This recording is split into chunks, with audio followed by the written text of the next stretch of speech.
একাকিত্ব সব সময় কষ্টের হয় না। কিছু কিছু একাকিত্ব নেয়ামত স্বরূপ। আমার রবের জন্য যে একাকিত্ব, সেই একাকিত্ব কখনোই কষ্টের হতে পারে না।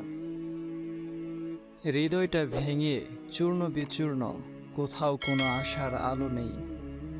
চারিদিকে শুনশান অন্ধকার রাত। সে রাতে একাকী জায়নামাজে বসে চোখের অশ্রু ঝরাচ্ছি। সেই অশ্রু সান্ত্বনা দিচ্ছে চূর্ণ বিচূর্ণ আমার হৃদয়কে। হে ব্যথিত হৃদয়, তুমি কষ্ট পেও না, তোমার রব সব দেখছেন। মনের মাঝে জমিয়ে রাখা এক বুক কষ্ট, যা কেউ কখনো দেখেনি, কেউ কখনো বোঝার চেষ্টাও করেনি। তুমি কি ভেবেছ তোমার সেই কষ্ট তোমার রব দেখেননি?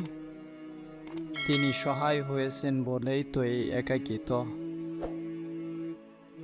হে ব্যথিত হৃদয়, তুমি হতাশ হয়ে ভেঙে পড়ো না। তুমি কি জানো না, তোমার রবের অসম্ভবকে সম্ভব করতে একটু সময়ও লাগে না। তবে কেন তুমি একাকিত্ব নামক নিয়ামতকে ভয় করো, যে নিয়ামত তোমাকে বারবার তোমার রবের সামনে মাথা নত করায়?